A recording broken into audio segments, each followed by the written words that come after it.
দর্শক স্বাগত জানাচ্ছি নিউজ 24 এর নিয়মিত আয়োজন সিএসআরএম জনতন্ত্র গণতন্ত্রে। আজকে আপনাদের সঙ্গে আছি আমি মারুফা রহমান এবং যথারীতি আজকের যে আলোচ্য সূচি সেটি হচ্ছে সারাদিনের সবচেয়ে আলোচিত যে খবর এবং সেই সাথে সাম্প্রতিক সময়কার যে সমস্ত ইস্যুগুলো সবচেয়ে চর্চিত বা আলোচিত সেগুলো নিয়ে আমরা আলাপ করতে চাই এবং সমাধান খোঁজার চেষ্টা করতে চাই।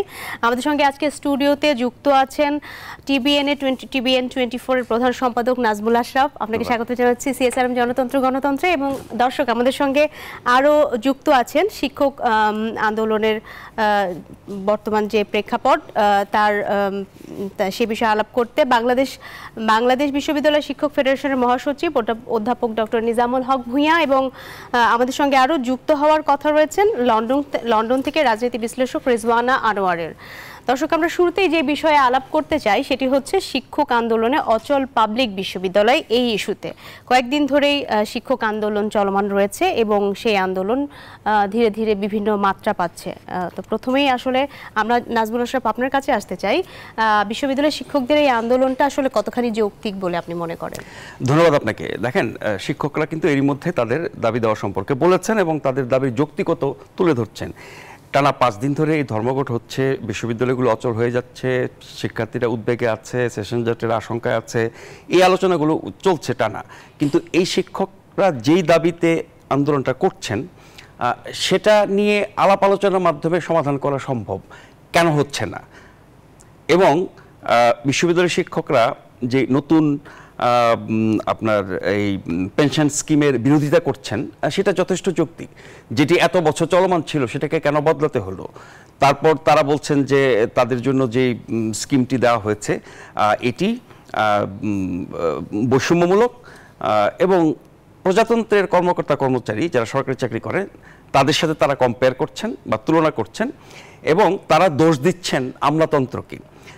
এবং বিশ্ববিদ্যালয়ের শিক্ষকরা এর আগে আমরা বহু বছর বিভিন্ন সময় দেখেছি যে নানান কারণে তারা আন্দোলন করেন, এবার আন্দোলন করছেন। কিন্তু শিক্ষক নেতারা কিন্তু এটাকে সরকারের বিরুদ্ধে আন্দোলন বলছেন না, তারা বলছেন আমলাদের বিরুদ্ধে আন্দোলন। তো আমলারা কি সরকারের বাইরে কেউ? আমলারা যখন কোনো কিছু সিদ্ধান্ত নেন সেটা কি তারা সিদ্ধান্ত নেন নাকি সরকারের নির্দেশে তারা সিদ্ধান্তটা কার্যকর করে বা বাস্তবায়ন করে? ফলে সিদ্ধান্তটা সরকারের, সেটির সাথে আমলা বা প্রশাসন যুক্ত থাকে, তারা এটা কার্যকর করে। ফলে সরকারের বিরুদ্ধে আন্দোলন এই কথাটাও বলতে চাচ্ছেন না আমাদের শ্রদ্ধেয় শিক্ষকরা। কারণ এই শিক্ষকরা মানে বিশ্ববিদ্যালয়ের শিক্ষকরা, পাবলিক ইউনিভার্সিটি বা সরকারি বিশ্ববিদ্যালয়ের শিক্ষকরা সরকারের বিরুদ্ধে কোনো অবস্থান নেয়ার কথা ভাবতে পারেন না। কারণ নিজেদের হোক আর দেশের হোক, জনগণের হোক, ছাত্রদের হোক, মানে যে কোনো জাতীয় বিষয়ে আমরা গত 15 বছর তাদের ভূমিকা যা দেখেছি তাতে করে তারা এখনও সরকারের বিরুদ্ধে কোনো অবস্থান নেয়ার ক্ষেত্রে তাদের যথেষ্ট অনীহা আছে বা সরকারের বিরুদ্ধে আমরা আন্দোলন করছি এই কথাটা ওনারা বলতে চান না। ওনারা বলছেন প্রশাসন বা আমলাতন্ত্রের বিরুদ্ধে। আমরা এই বিষয়ে একটু আমাদের সঙ্গে যেই শিক্ষক যুক্ত আছেন বাংলাদেশ বিশ্ববিদ্যালয় শিক্ষক ফেডারেশনের মহাসচিব তার সঙ্গে আলাপ করতে চাই, অধ্যাপক ডক্টর নিজামুল হক ভূঁইয়া। নাজমুল আশরাফ বলছিলেন যে আপনাদের আন্দোলন যৌক্তিক, তবে আমলারা সরকারের বাইরের কেউ না। সেই ক্ষেত্রে আসলে আপনাদের অবস্থানটা আসলে আমলাদের বিরুদ্ধে নাকি সরকারের এই সিদ্ধান্তের বিরুদ্ধে? ধন্যবাদ আপনাকে, ধন্যবাদ নাজমুল আশরাফ সাহেব। উনি একজন কি বলবো প্রতিযশার সাংবাদিক, এমনকি সবসময় উনি বিশ্লেষণ করে থাকেন। বিশ্ববিদ্যালয় শিক্ষকদের এই যে যৌক্তিক দাবির প্রতি উনি সমর্থন করে, ওনাকে আমি ধন্যবাদ জ্ঞাপন করছি। আমাদের যে দাবিটা সেটা হলো যে আমরা 2015 সালেও কিন্তু বিশ্ববিদ্যালয়ের শিক্ষকরা এই ফেডারেশনের মাধ্যমে আন্দোলন করতে হয়েছে জাতীয় বেতন স্কেলে। যখন আমাদেরকে এক ধাপ নামিয়ে দেওয়া হলো, আমরা আন্দোলন করেছি। আন্দোলন করার পর মাননীয় প্রধানমন্ত্রী পিঠা উৎসবের মাধ্যমেই আমাদের বর্তমান উপাচার্য যিনি ঢাকা বিশ্ববিদ্যালয় শিক্ষক সমিতির তখন সভাপতি সাধারণ সম্পাদক ছিলেন, আমি যে দায়িত্বে আছি এখন বিশ্ববিদ্যালয় শিক্ষক সমিতি ফেডারেশন মহাসচিব ছিলেন, ওনারা কিন্তু তখন যে আন্দোলনটা করেছেন আমরাও কিন্তু সেই আন্দোলনে আমি শিক্ষক সমিতির সদস্য ছিলাম। তখন মাননীয় প্রধানমন্ত্রী তখন যখন গণভবনে গিয়ে পিঠা উৎসবের মাধ্যমে এই দাবিটা আমরা যখন যৌক্তিক দাবিটা করেছিলাম, তৎকালীন অর্থমন্ত্রী মহোদয় বলেছিলেন যে না, আমাদের দাবি যৌক্তিক না, যৌক্তিক না, যৌক্তিক না। পরবর্তী পর্যায়ে আমরা যখন বোঝাতে পেরেছি তখন আমাদের দাবিটা মেনে নিয়েছে। আমরা সচিব মর্যাদার পদটি পেয়েছি, কিন্তু আমাদের জন্য একটা কমিটি করা হয়েছে যে সুপার গ্রেডে অর্থাৎ সিনিয়র সচিব মর্যাদা আমরা 6টি পদ পাওয়ার কথা ছিল। আমি জনাব আমির হোসেন আমু সাহেবকে আহ্বায়ক করে আমাদের মানে বর্তমান তৎকালীন পরিকল্পনা মন্ত্রী, যিনি তখন প্রতিমন্ত্রী দায়িত্ব পালন করেছেন, জনাব আব্দুল মান্নান এমপি সাহেব তখন এটা এই কমিটিতে ছিলেন। কিন্তু ওই কমিটি একটি সভা করার পর অদ্যাবধি আজকে 9 বছর আমরা ওই পদটি পাই নাই।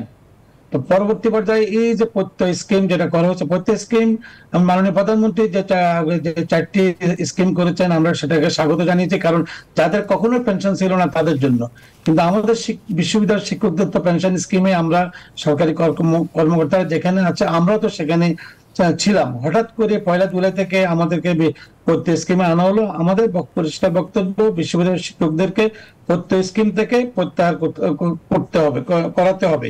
আমার এই কারণে যে আমরা তো যেখানে ছিলাম সেখানে আমরা থাকি, তারপর আমাদেরকে নতুন আমরা যেটা চাচ্ছি উচ্চতর স্বতন্ত্র বেতন স্কেল দিয়ে আমরা এবার স্বাধীন শিক্ষা কমিশন করা উচিত। কারণ আমরা বারবার যদি আমরা জাতির সামনে এই দাবিগুলো নিয়ে আমরা দাঁড়াচ্ছি, এটা তো কোনোভাবে কাম্য না। এই যে আজকে আমরা শিক্ষার্থীদের ক্লাস বন্ধ করে আমরা আন্দোলন করছি, পরীক্ষা বন্ধ করে আন্দোলন করছি, এটা কোনোভাবে কাম্য না। আজকে আমাদের পাবলিক বিশ্ববিদ্যালয় 39টি সক্রিয় মান, তো 39টি বিশ্ববিদ্যালয় আমরা প্রথম 35টি দেখেছি, পরে দেখি যে আমাদের 4টি বিশ্ববিদ্যালয়ে কয়েকজন শিক্ষক নিয়োগ হয়েছে, শিক্ষক সমিতিও নাই, তারাও কিন্তু আন্দোলনটি করছে। তো আমাদের বক্তব্য হলো যে আমরা ডিফারেন্সটা ইতিমধ্যে আমরা আপনাদের গণমাধ্যমের মাধ্যমে, আপনাদের প্রিন্ট এবং ইলেকট্রনিক্স মিডিয়ার মাধ্যমেই আমরা কিন্তু সেটা দেখিয়েছি যে কোথায় কোথায় আমাদের সাথে আগের স্কিমে কি ছিল, বর্তমানে স্কিমে কি।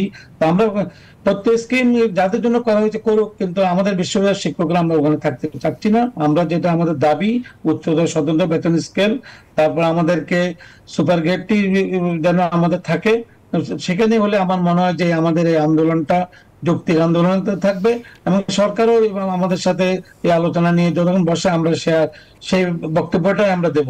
কারণ আপনি দেখেন যে আমরা যে ডিফারেন্স গুলো যদি আপনারা জানতে চান, যদি সময় থাকে তাহলে আমি বলবো যে আমরা পূর্বে আমরা এককালীন শিক্ষকরা 80 লক্ষ টাকা পেতাম। 1 জুলাই যে শিক্ষকটি জয়েন করবে সে কিন্তু যখন রিটায়ার্ড হবে এককালীন কোনো টাকা উনি পাবেন না। তারপরে আমরা আগে কন্ট্রিবিউট করতে হতো না, উপরন্ত প্রতি বছর 5% ইনসেন্টিভ দেওয়া হতো আমাদের সেই পেনশনের জায়গায়, কিন্তু এখন আমাকে 10% অথবা ন্যূনতম 5,000 টাকা দিতে হবে। তারপর দেখেন আমাদের বয়স সীমা, তখন আমার স্পাউসের কোনো বয়স সীমা ছিল না, এখন বলা হয়েছে যে 75 বছর পর্যন্ত। এখন আমি যদি 75 বছর বেঁচে থাকি আমার স্পাউস কোনো টাকাই পাবে না। ভাইরাস যদি আমি আগের স্কিমে আমি যখনই মৃত্যুবরণ করি আমার স্পাউস আজীবন সেই পেনশন স্কিমটি পেত। তো এই যে ধরেন এই যে ডিফারেন্স গুলো, তারপরে ওনারা একটা ক্লারিফাই করেছে যে আমাদের বয়সসীমা 65 বছর, ওনারা কিন্তু প্রত্যেক স্কিমে 60 বছর করেছেন। কিন্তু যখনই আমরা আন্দোলন করছি 1 জুলাই কিন্তু ওনারা একটা প্রেস নোটের মাধ্যমে সেটা ক্লিয়ার করেছে। তারপর আরেকটা জিনিস ওনারা বলতে জব প্রোটেকশনটাও কিন্তু তখন বলে নাই যে আমি কোথায় থেকে কোথায় যাব, আমি লেকচার থেকে স্টেম প্রফেসর হলে কি এটা কি প্রত্যয়তে থাকবো নাকি আমি আগের জায়গায় থাকবো, সেটাও ওনারা ওই প্রেস নোটের মাধ্যমে ওনারা করেছেন। আমাদের অর্জিত ছুটি সেটাও ওনারা প্রেস নোটের মাধ্যমে করেছেন।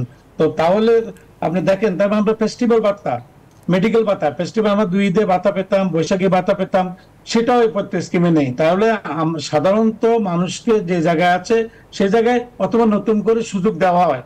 আমরা তো চাচ্ছি যে না, আমার প্রত্যেক স্কিম থেকে আমাদের বের করে দেন, আমরা যে জায়গায় আছি সে জায়গায় আমাদেরকে রাখুন এবং আমাদের শিক্ষকদের জন্য একটা স্বতন্ত্র বেতন স্কেল, আমরা মর্যাদার সাথে কাজ করতে চাই। আমাদের এমনি তো অপ্রতুল গবেষণা ভাতা, ঢাকা বিশ্ববিদ্যালয় আমি শিক্ষক সমিতির সভাপতিও বটে, দেখেন আমাদের মাত্র 20 কোটি টাকা দিয়ে আমরা প্রতিটা শিক্ষক যদি হিসাব করেন যে আমার এখানে প্রায় 2200-2300 শিক্ষক, 1 লাখ টাকা তো কমে, আমি 1 লক্ষ টাকা যদি 1 লক্ষ টাকা কমে 80-90 হাজার টাকা দিয়ে রিসার্চ করা যায়। কারণ বিজ্ঞানের জায়গায় যে যখন কাজ করতে যাই আমরা দেখি যে ল্যাবে আমাদের কি পরিমাণ টাকা খরচ করতে হয়, সেই সুযোগগুলো আমাদেরকে দেওয়া উচিত। এই জন্য আমরা মনে করি যে বারবার আমি যে কথাটা বলি উচ্চতর স্বতন্ত্র বেতন স্কেল আমাদের করা উচিত। এই যে জুডিশিয়ারির কর্মকর্তারা আজকে দেখেন তারা স্বতন্ত্র বেতন স্কেল করেছেন, আজকে ওনারা কিন্তু এটার মধ্যে নেই, আরো অনেকেই করেছে, কিন্তু আমরা তো সেই জায়গার মধ্যে নাই। তো আমরা মনে করি যে আমাদের ন্যায়সঙ্গত দাবি।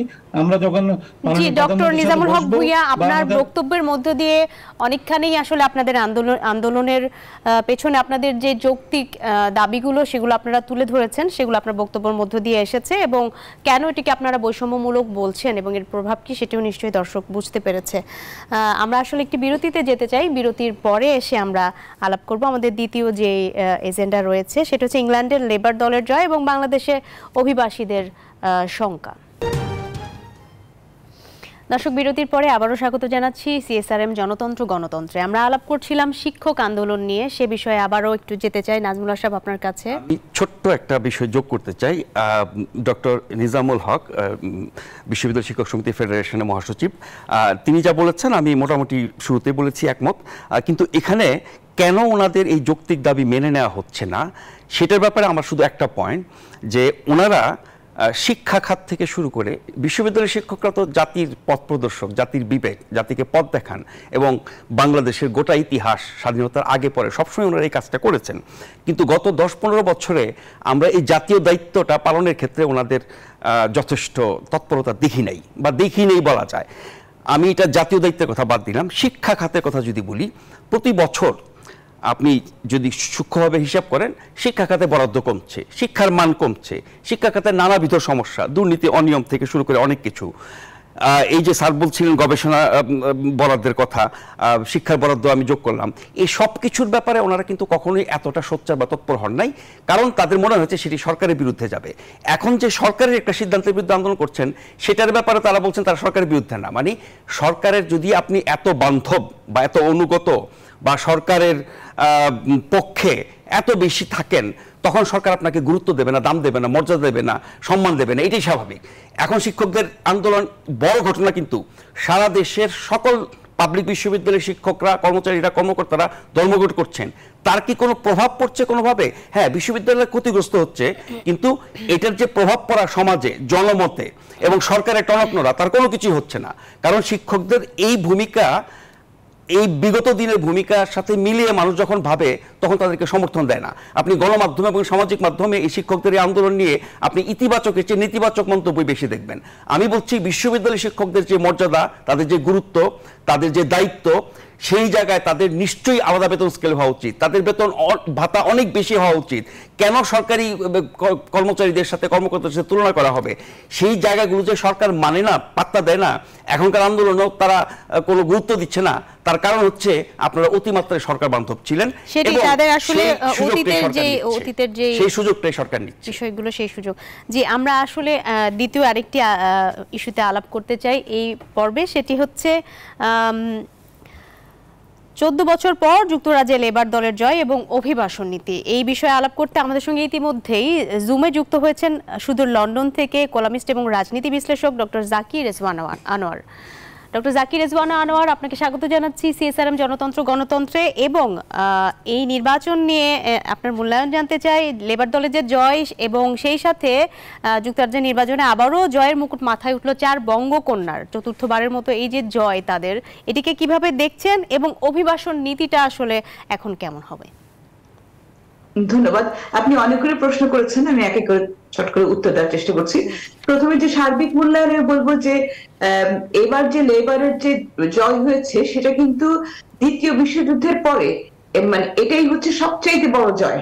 কিন্তু সবচাইতে মানে একটা অদ্ভুত একটা ঘটনা ইতিহাসের, যেটা হচ্ছে যে সংখ্যাগরিষ্ঠতা, সুপার মেজরিটি পেয়েছে, কিন্তু একই সাথে কিন্তু এই লেবার সরকার বা লেবার নেতা কিন্তু এত জনপ্রিয় না। এর কারণটা হচ্ছে যে যেহেতু কনজারভেটিভকে লোকে চাইছে না, কনজারভেটিভকে বিদায় করতে চাচ্ছে, কাজে বাই ডিফল্ট কিন্তু একটা বড় ফ্যাক্টর হচ্ছে বাই ডিফল্ট লেবার পেয়েছে। তার সঙ্গে সঙ্গে এবার কিন্তু টেকনিক্যাল ভোটিং অনেক হয়েছে। লেবার এবং লিব ডেম তারা মিলে মানে অলিখিত ভাবে, একটা অপ্রকাশিত ভাবে একটা প্যাক্ট করেছে যে যেই জায়গায় কনজারভেটিভের সঙ্গে ধরেন লেবারের মানে প্রতিযোগিতা হওয়ার কথা, সেই জায়গায় লিড ডেম এতটা প্রচার করছে না। আবার যদি দেখে যে লিড ডেমের সম্ভাবনা বেশি, লেবার কিন্তু জায়গা ছেড়ে দিয়েছে। অর্থাৎ মানে কনজারভেটিভকে মানে একেবারে ধূলিসাৎ করা, এবং কনজারভেটিভের জন্য কনজারভেটিভের প্রতিষ্ঠা লগ্ন থেকে কনজারভেটিভ হচ্ছে যে সবচাইতে পুরনো এবং ওয়েস্টার্ন ওয়ার্ল্ডের কনজারভেটিভ একটা নাম করা পলিটিক্যাল অর্গানাইজেশন বলা যায়। যেমন ফুটবলে রিয়াল মাদ্রিদ যেরকম সেরকম কনজারভেটিভ, কিন্তু কনজারভেটিভের এইরকম ভরাডুবি এটা মানে ইতিহাসের মানে উল্লেখযোগ্য। তবে আমি ব্যক্তিগতভাবে একটা জিনিস মনে করি যে আমরা সবসময় একটা অহংকার করতাম যে ব্রিটেন একটা মাল্টি মানে বহুজাতিক একটি দেশ, ফ্রান্সে যেটা হচ্ছে, জার্মানিতে যেটা হচ্ছে, বা ইউএসএ যেটা মাঝামাঝি মাথা চাড়া দেয়, ব্রিটেন সেটা না। কিন্তু আপনারা জানেন যে চরমপন্থী নাইজেল ফারাজ তিনি যেই আসন থেকে দাঁড়িয়েছে সেই আসনে লেবার দল কিন্তু একেবারেই ক্যাম্পেইন করেনি, একেবারে কোনো লিফলেটও বিলি করেনি, তাকে মোটামুটি ভাবে বলা যায় যে প্রচ্ছন্ন ভাবে তাকে বরং উৎসাহ দেওয়া হয়েছে পার্লামেন্টে আসার। এর জন্য আমি মনে করি যে এই বছর হয়তো তাকে ঠেকানো গেল, যেটা ফ্রান্স করতে পারেনি, কিন্তু আমার মনে হয় এটা একটা অশনি সংকেত। আমি তো বলি যে কালকে আমি শুনে একটা টিভিতে মানে টক শোতে ছিল, আমি তো শুনেই বললাম যে this is the beginning of the end. আমাদের যে একটা মানে কোহিশন ছিল সোসাইটিতে, সেই জিনিসটা চির ধরতে শুরু করবে। আপনার দ্বিতীয় প্রশ্নটাতে আসি, আপনি যে বঙ্গ 4 কন্যার কথা বলেছেন, প্রায় 34 জন, প্রায় এক্স্যাক্টলি 34 জন বাঙালি এমপি প্রতিযোগিতা করেছিলেন নেবার, তার ভিতর থেকে 4 জন হয়েছেন, এবং এই 4 জনই কিন্তু লেবার দল থেকে, এবং এই 4 জনই কিন্তু রি ইলেক্টেড হয়েছেন। এরা সব আগে ছিলেন, এবার হয়েছে। এবার যেটা লক্ষ্য করা গেছে যে অনেক সংখ্যায় স্বতন্ত্র প্রার্থী, বাদবাকিরা স্বতন্ত্র বা ছোটখাটো দল বা কনজারভেটিভ থেকেও ছিল। এবার লক্ষণীয় হলো যে গাজা ইস্যুকে কেন্দ্র করে কিন্তু অনেকে মানে একটু এই বিষয়ে একটু সোচ্চার হয়ে তারপর মানে এমপি মানে স্বতন্ত্র প্রার্থী হিসেবে দাঁড়িয়েছে। তো স্বতন্ত্র প্রার্থী একজনও ভোট পায়নি, মানে প্রার্থী জয়লাভ করতে পারেনি কনজারভেটিভ বা অন্যান্য কোনো দল থেকেই হতে পারেনি। আমার কাছে মনে হয় যে যখন ক্যাম্পেইন শুরু হয়েছিল তখন এই বাঙালি মুসলমানদের ভিতরে একটা এই গাজা ইস্যু নিয়ে খুব উত্তপ্ত কথাবার্তা ছিল, কিন্তু যতই আমরা লক্ষ্য করেছি যতই নির্বাচন এগিয়ে এসেছে তখন কিন্তু আমাদের যে ডোমেস্টিক ইস্যুগুলো, যেমন স্বাস্থ্য সেবা, অর্থনীতি, তারপর আপনার অভিবাসন, আবাসন, এই বিষয়গুলো বেশি প্রাধান্য পেয়েছে। এই 4 কন্যা যারা জয়লাভ করলো তারা কোন বৈশিষ্ট্যের কারণে আসলে তারা আবার জয়যুক্ত হলো? তারা মূলত আমি বলবো যে এটা লেবার দল, লেবারে থাকার জন্য। কারণ যেমন ধরুন আমি যেই এরিয়াতে থাকি বার্নেট, এটা মোটামুটি এখানে নেটিভ ইংলিশ থাকে, কিছু বিভিন্ন ধর্মের থাকে, জু ধর্মেরও আছে অনেক। তো এখানে কিন্তু কখনোই মানে কনজারভেটিভ দলের এই কনস্টিটিউশন, এই আসনটি তৈরি হওয়ার পর থেকে কখনোই এখানে লেবার আসেনি, সবসময় কিন্তু কনজারভেটিভ একদম সেফ সিট। এখানে ইতিহাস তৈরি হলো এই প্রথমবারের মতন লেবার আসলো। কাজেই মানে এখন তো আপনি যদি মানে ব্রিটেনের ইউকের ম্যাপটা দেখেন, আগে তো যে জায়গায় নীল ছিল এখন সমগ্র ম্যাপ মানে লালে লাল হয়ে গেছে। কাজে আমি মনে করি এটা প্রধানত লেবারের থেকে হয়েছে, এবং তারা যেহেতু আগে একবার হয়েছে তাদের একটা ইমেজও তৈরি হয়েছে এইসব বিষয় নিয়ে। তবে এর মধ্যে তারাও অনেক বিতর্কিত হয়েছেন, যেমন আপনি তো জানবেন যে কনজারভেটিভ এবং লেবার দু দলেরই কিন্তু ইন্টারন্যাশনাল ইস্যু নিয়ে কিন্তু তাদের মানে একটা কথা আছে না যে হাকিম নড়ে তো হুকুম নড়ে না, লেবার আসুক আর কনজারভেটিভ আসুক, ইন্টারন্যাশনাল ইস্যুগুলোতে একই। তো অনেকগুলো এই যে গণহত্যা নিয়ে কথা উঠেছে, তখন যারা এমপি আবার রি ইলেক্টেড হয়েছেন তাদের অনেকে মানে এটা নিয়ে প্রতিবাদ করেনি, এইসব নিয়ে অনেক কথাবার্তা হয়েছে। জি, অনেকগুলো সমীকরণ মিলিয়েই আসলে সেখানকার জনগণ বা যারা অভিবাসী আছে তারা একটি সিদ্ধান্ত নিয়েছে, এবং সেই সিদ্ধান্ত আসলে শেষমেশ যুক্তরাজ্যে লেবার দলের পক্ষে গিয়েছে। আপনাকে অসংখ্য ধন্যবাদ আমাদের সঙ্গে যুক্ত হওয়ার জন্য। নাজমুল আশরাফ, ওনার যে মূল্যায়ন, তার সাথে আমি একটু অভিবাসী নীতিটা সম্পর্কে জানতে চাই যে এখানে যারা অভিবাসী আসে তাদের পক্ষে কি গেল আসলে? দেখেন, এই যে ঋষি সুনাকের কনজারভেটিভ পার্টির যে সরকার, তারা অভিবাসীদের ব্যাপারে যে সিদ্ধান্ত নিয়েছিল, এই যে তাদেরকে আপনার ওই আফ্রিকায় পাঠায় দেওয়া এবং অভিবাসী ঠেকানোর জন্য বিভিন্ন রকমের ব্যবস্থা নেওয়া, আইন কারণ, পরে তো আবার ক্ষমাও চেয়েছে তারা। হ্যাঁ, কিন্তু এই অভিবাসনের সংকটটা কিন্তু শুধু ব্রিটেনে নয়, এটা গোটা ইউরোপে। আপনি জার্মানিতে, ফ্রান্সে, ইটালিতে, বিভিন্ন দেশে কিন্তু আপনি দেখবেন যাদের উত্থান হচ্ছে এবং ফার রাইট যাদেরকে বলা হচ্ছে, মানে একেবারে অতি ডানপন্থী যারা, এদের উত্থান হচ্ছে দেশে দেশে। এবং তাদের উত্থানের অনেকগুলো কারণের একটি হচ্ছে যে তারা অভিবাসন বিরোধী, এবং অভিবাসীদের প্রতি তাদের আচরণ, তাদের নীতি, তাদের সিদ্ধান্ত, এগুলো খুবই অমানবিক, অগ্রহণযোগ্য এবং অনেকটা মানে সভ্য সমাজের মধ্যে যায় না, যেগুলো এত বছর এসব উন্নত দেশ চর্চা করে আসছে। আমেরিকা একই সমস্যা। আমেরিকাতে ধরেন এই রিপাবলিকান এবং ডেমোক্রেটদের মধ্যে যেই সব বিষয়ে বড় ধরনের বিরোধ, তার মধ্যে অভিবাসন একটি। ডেমোক্রেটরা যত লিবারেল, যত বেশি উদার এই অভিবাসী নেওয়ার ক্ষেত্রে, অভিবাসীদের সুযোগ সুবিধা দেওয়ার ক্ষেত্রে, ঠিক রিপাবলিকান ততটাই কট্টর। বিশেষ করে ডোনাল্ড ট্রাম্পের নেতৃত্বে যে রিপাবলিকান পার্টি, মানে তার প্রভাবিত বেশি এখন দলে, তারা একদম অতিমাত্রায়, তারা ডোনাল্ড ট্রাম্প তো বলছে উনি ইলেক্টেড হলে দেশ থেকে সব বের করে দেবে, আর কাউকে ঢুকতে দেবে না। কিন্তু আমেরিকা অভিবাসীদের দেশ, অভিবাসীরা আসবে, তারাই দেশ তৈরি করেছে, গঠন করেছে, এবং যেই মানের অভিবাসী আসুক না কেন তারা সমাজে কোনো না কোনো ভূমিকা রাখে। সেটি নিয়ে যেমন আমেরিকাতে বিতর্ক আছে, ঠিক একই বিতর্ক কিন্তু ব্রিটেনেও আছে, সেই একই বিতর্ক জার্মানিতে আছে, ফ্রান্সে আছে। এই যে সাম্প্রতিককালে আপনি জানেন যে ফ্রান্সে প্রথম দফা যে নির্বাচন হয়ে গেল, সেখানে কিন্তু ফার রাইটরা, ডানপন্থীরা, অতি ডানপন্থীরা তারা জিতেছে। দ্বিতীয় দফা কি হয় সেটা দেখার বিষয় আছে। ইউরোপিয়ান ইউনিয়নের যে ইলেকশন হলো, সেখানে আমরা ফার রাইটদের জয় দেখছি। ফলে সারা বিশ্ব জুড়ে এর একটা ট্রেন্ড, একটা ধারা চলছে। ব্রিটেনে এত বছর, টানা 14 বছর পর কনজারভেটিভরা যে হেরেছেন, অভিবাসন একটা বড় বিষয়। আর দুটো বিষয় শুধু আমি শব্দটা উল্লেখ করি। ব্রেক্সিট একটা বিষয়, গাজা যুদ্ধের কথা ম্যাডাম বলেছেন, আর অর্থনীতি, মূল্যস্ফীতি, স্বাস্থ্যসেবা। এবং আমরা দেখেছি গত কয়েক বছর ধরে ব্রিটেন জুড়ে বিভিন্ন শ্রেণী পেশার মানুষ কিন্তু আন্দোলন করেছে, রাস্তায় নেমেছে, বিক্ষোভ করেছে। ফলে তারা এই কনজারভেটিভ শাসনে আর ভালো থাকতে পারছে না, ভালো নেই। সে কারণে এত বড় রদবদল, এবং সেটা যে এত বড় ভূমিধস জয় হবে সেটা হয়তো ভাবা হয় না, কিন্তু এটি আসলে একটি নিদর্শন হয়ে থাকবে ইউরোপ, আমেরিকা এবং পশ্চিমাদের জন্য। নিশ্চয়ই। দর্শক, একটি বিরতি নিচ্ছি, সঙ্গেই থাকুন। দর্শক, বিরতির পরে সিএসআরএম জনতন্ত্র গণতন্ত্রে আবারও আমন্ত্রণ জানাচ্ছি আপনাদেরকে। আমাদের সঙ্গে এই পর্বে যুক্ত হয়েছেন নগর পরিকল্পনাবিদ অধ্যাপক ডক্টর আক্তার মাহমুদ। আপনাকেও স্বাগত জানাচ্ছি সিএসআরএম জনতন্ত্র গণতন্ত্রে। এবং এই পর্যায়ে আমরা আলোচনা করতে চাই নগরের এক চিলতে সবুজেও কর আরোপ। আমরা দেখছি আজ কদিন ধরে যে দালানে ঘেরা যে শহর আমাদের, সেখানে যেই কয়েকটি উদ্যান রয়েছে, সেই উদ্যানগুলোতে প্রবেশ মূল্য বাড়ানো হয়েছে বা প্রবেশ মূল্য নির্ধারণ করা হয়েছে। সেক্ষেত্রে বিপাকে পড়ছে শরীরচর্চা করতে আসা মানুষ বা শিশুরা, বা যারা সেখানে হাঁটতে যায় তারা, বা এমনি যারা দর্শনার্থী তারাও। আসলে এটি উদ্যান কি কখনো রাজস্ব আদায়ের ক্ষেত্র হতে পারে কিনা, প্রথমেই যেতে চাই এই বিষয়ে নগর পরিকল্পনাবিদ অধ্যাপক ডক্টর আক্তার মাহমুদ, আপনার কাছে। ধন্যবাদ আপনাকে। আমরা যদি পাবলিক স্পেস বলি, গণপরিসর বলি, তাহলে সেটা জনগণের পরিসর। এই পরিসরগুলোতে কোনো ধরনের কোনো চার্জ অথবা ফিজ নেওয়া হয় না। কিন্তু এখানে যেটা বোটানিক্যাল গার্ডেন, বলদা গার্ডেন সহ আরো এরকম কিছু ইকো পার্কের কথা বলা হয়েছে, এগুলোতে ধরেন বোটানিক্যাল গার্ডেনে আগেও অল্প সেখানে টিকিটের মূল্য ছিল, কিন্তু এখন যেটা হয়েছে সেটা হচ্ছে 5 গুণ বাড়িয়ে ফেলেছে। বিতর্কটা শুরু হয়েছে সেই জায়গা থেকে। এখন বোটানিক্যাল গার্ডেনের আপনার যদি কনসেপচুয়াল জায়গা থেকে আপনি চিন্তা করেন, এটা দর্শনগত এবং ধারণাগত দিক থেকে চিন্তা করলে বোটানিক্যাল গার্ডেন 3টি কারণে তৈরি করা হয়। একটি হচ্ছে যে আপনার এখানে সংরক্ষণ, অর্থাৎ এখানে যে ধরনের প্ল্যান্ট আছে, নানা ধরনের দেশজ অথবা ঔষধি এবং গুরুত্বপূর্ণ প্ল্যান্ট যেটা এক্সটিংশনের পর্যায়ে চলে যাচ্ছে, এই ধরনের প্ল্যান্টগুলোকে সংরক্ষণের জন্য এই ধরনের আপনার বোটানিক্যাল গার্ডেন করা হয়। আর এখানে খুবই গুরুত্বপূর্ণ স্পিসিস গুলাকে সংরক্ষণ করা হয়।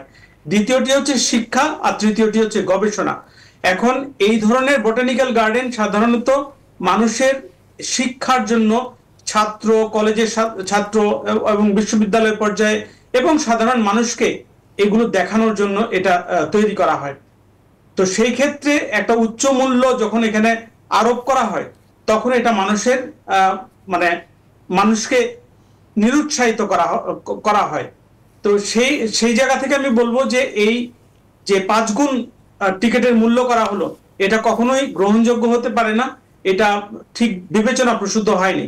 এবং তার সাথে সাথে পরিবেশ, বন এবং জলবায়ু পরিবর্তন মন্ত্রণালয়ের বন বিভাগের শাখা যে পরিপত্রটি জারি করেছে, আমি মনে করি যে এটা ঠিক সুবিবেচনা প্রসূত হয়নি। এটাকে তারা পুনরায় বিবেচনা করবেন এবং এখানে যে উদ্দেশ্যে এই বোটানিক্যাল গার্ডেনগুলো করা হয় সেই দিকটা তারা বিবেচনা করবেন। জি, আপনি আমাদের সঙ্গেই থাকুন। এই প্রসঙ্গে আমরা স্টুডিওতে TBN24 এর প্রধান সম্পাদক নাজমুল আশরাফ তার কাছে যেতে চাই। নাজমুল আশরাফ, যেই কথাটি উনি বলছিলেন যে 5 গুণ টিকিটের দাম বাড়ানো এবং রাজধানীর যে 6 উদ্যান এবং ইকো পার্ক সেগুলোতে যে প্রবেশ মূল্য বাড়ানো বা যে নির্ধারণ করা, এটিকে কেউ কেউ বলছে যে জনস্বাস্থ্য সংশ্লিষ্ট একটি খাত এবং সব মিলিয়ে এটি আসলে অযৌক্তিক। না, অবশ্যই শুধু অযৌক্তিক না, এটা অন্যায়। প্রথম কথা হচ্ছে কি যে আপনার এই ধরনের জায়গায় আপনার ফি লাগবে কেন? রমনা পার্কে লোকজন আপনার হাঁটাহাঁটি করে, বোটানিক্যাল পার্কেরও লোকজন হাঁটতে বেরোয়, প্রকৃতির সান্নিধ্যে আসতে চায়, নামে অত একটা ফি ছিল 20 টাকা, সেটাকে আপনি হঠাৎ করে 5 গুণ বাড়িয়ে ফেললেন। মানে 5 গুণ বাড়িয়ে ফেলা, যেখানে একটা জনস্বার্থজনিত ব্যাপার আছে। আপনি এখানে 20 টাকার জায়গায় 100 টাকা ধার্য করে কয়েক কোটি টাকা আপনি আদায় করবেন। আপনার রাজস্ব দরকার, তাই তো? হ্যাঁ, দেশ চালাতে, সরকার চালাতে রাজস্ব লাগে।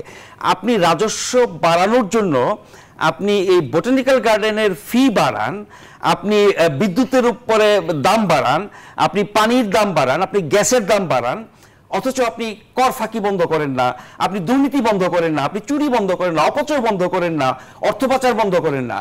তার মানে একটা মানুষ, ধরেন সাম্প্রতিককালে আমরা যেসব দুর্নীতি চিত্র দেখেছি, যে ব্যক্তিগুলোর, বেনজির থেকে শুরু করে, মতিউর থেকে শুরু করে, যাদের এদের এক একজনের দুর্নীতি চুরির টাকা দিয়ে লক্ষ লক্ষ মানুষ বেঁচে যেতে পারে। তো সরকার 2 টাকা, 1 টাকা, 4 আনা, 2 আনা হিসাব করছে, এবং সেটা সাধারণ মানুষের উপরে, গরিব মানুষের উপরে। অথচ যারা কোটি কোটি টাকা রাষ্ট্রের, সরকারের রাজস্ব থেকে মেরে দিচ্ছে, এই যে রাজস্ব বিভাগ, যারা রাজস্ব আদায় করার কথা, সেখানকার মহানায়ক হচ্ছে মতিউর। সে কি পরিমাণ দুর্নীতি করেছে এটা সারা দেশে মানুষ জানে, এবং তার দুর্নীতির পরে তার বান্ধবীর দুর্নীতি, ওখানে আরো 2জন কমিশনের দুর্নীতি, এরকম অনেক কিছু বের হয়েছে। ফলে সরকারকে যদি রাজস্ব বাড়াতে হয়, তাহলে আপনি আগে দুর্নীতি বন্ধ করেন, পাচার বন্ধ করেন, অপচয় বন্ধ করেন, এবং এই যা কিছু আমরা দেখছি সেই জায়গায় যদি আপনি ন্যূনতম ব্যবস্থা নেন, অনেক টাকা সেভ হয়, রাজস্ব আপনার বাঁচে। সাধারণ মানুষের উপরে আপনি কখন আঘাতটা করবেন? যখন অন্য কোনো উপায় থাকে না। এত সব উপায় থাকতে আপনি সাধারণ মানুষ, গরিব মানুষের উপরে কেন আপনি নেমে আসছেন? কারণ তারা নিরীহ, তারা কিছু বলতে পারবে না, করতে পারবে না, তাদের উপর আপনি চাপিয়ে দিতে পারবেন। কারণ আপনি জনগণের কাছে দায়বদ্ধ না, জবাবদিহি করতে হয় না, আপনার নির্বাচিত হওয়া নিয়ে প্রশ্ন আছে, ফলে আপনার যা খুশি করার সুযোগ আছে, এবং আপনাকে টিকে রাখার জন্য যেসব শক্তি আছে তারা দুর্নীতি, অনিয়ম সবকিছু করবে, কিন্তু সেখানে আপনি ব্যবস্থা নেবেন না, সবকিছু গিয়ে পড়বে সাধারণ মানুষের উপরে। এরকম সব ঘটনায় আমাদের নাগরিক সমাজ, আমাদের যে বিরোধী রাজনৈতিক শক্তি বা আরো নানান শ্রেণীর পেশার মানুষ আছেন, তারাও কিন্তু খুব একটা সোচ্চার না। আজকে একটা মানববন্ধন দেখেছি, কজন লোক ছিল সেখানে? এটা তো জনস্বার্থের ব্যাপার। আমাদের বিরোধী দল কি এই ব্যাপারে কোনো কথা বলেছে, কোনো কিছু করেছে? করে নাই। আমরা দেখতাম আগে যে কোনো সরকার, সেটা ভালো মন্দ যেই রকম সরকারই হোক না কেন, সরকার যখন জনস্বার্থ বিরোধী কোনো কাজ করত, তখন নানান শ্রেণী পেশার মানুষ কিন্তু আপনার প্রতিবাদ করত, বিক্ষোভ করত, রাস্তায় নামতো, একযোগে সরকারের টনক নড়িয়ে দিত। এখন কিন্তু এটা দেখবেন না, আমরা অনুষ্ঠানের একদম মধ্যেই কিন্তু সরকারের প্রভাব এবং নিয়ন্ত্রণ আছে। জি, আমরা অনুষ্ঠানের একেবারে শেষ পর্যায়ে চলেছি। আবারও ছোট করে একটু নগর পরিকল্পনাবিদ অধ্যাপক ডক্টর আক্তার মাহমুদ আপনার কাছে আসতে চাই। নাজমুল আশরাফ যেরকমটি বলছিল, সেরকম হারে আসলে সোচ্চার হয়ে মানুষ কেন এই ধরনের সিদ্ধান্তের বিরুদ্ধে রাস্তায় সমবেত হচ্ছে না, বা আপনারা আসলে এখন কি করতে চান ভবিষ্যতে এই ইস্যু নিয়ে? নিশ্চয়ই, এটা আমাদের নানা পরিবেশবাদী সংগঠনগুলো আছে এবং সচেতন নাগরিক সমাজরা আছে, সেখান থেকে প্রতিবাদ যাচ্ছে এবং যাবে আরো। আজকে institute of development and planning নামে একটি প্রতিষ্ঠান আছে আমাদের, সেখান থেকে আমরা প্রতিবাদ করেছি। সেই বিষয়ে আমরা পরিষ্কারভাবে আমাদের বক্তব্য বলেছি। এই যে সরকার এই বাজেটে যেটা বলেছে, সেটা বলেছে থিম পার্ক এবং অ্যামিউজমেন্ট পার্কের কর আরোপের কথা বলেছে, যেটা প্রাইভেটলি অপারেটেড। এখন প্রাইভেটলি কে লাভজনক ভাবে চালাচ্ছে সেটা ভিন্ন বিষয়, কিন্তু এটা সরকারি একটা জায়গা, এটা গণপরিসর, গণ উদ্যান, পার্ক, এইটা হচ্ছে মানুষের অধিকারে থাকে, মানুষ এটাকে ব্যবহার করে, এটা জনস্বাস্থ্যের একটা কম্পোনেন্ট। আমাদের সাংবিধানিক ভাবেও এখানে জনস্বাস্থ্যের ব্যাপারে এটা মৌলিক অধিকার হিসাবে দেখানো হয়েছে। সুতরাং এই জায়গায় ভাবে করারোপ করা, এই যে 5 গুণ মূল্য বৃদ্ধি করা প্রবেশ ফি, এগুলো কোনোভাবেই গ্রহণযোগ্য না। জি, আপনাকে অসংখ্য ধন্যবাদ আমাদের সঙ্গে যুক্ত হওয়ার জন্য, এবং নাজমুল আশরাফ আপনাকেও ধন্যবাদ CSRM জনতন্ত্র গণতন্ত্রে আমাদের সঙ্গে যুক্ত হওয়ার জন্য। দর্শক, এই ছিল আজকের জনতন্ত্র গণতন্ত্র। এতক্ষণ সাথে থাকার জন্য অসংখ্য ধন্যবাদ।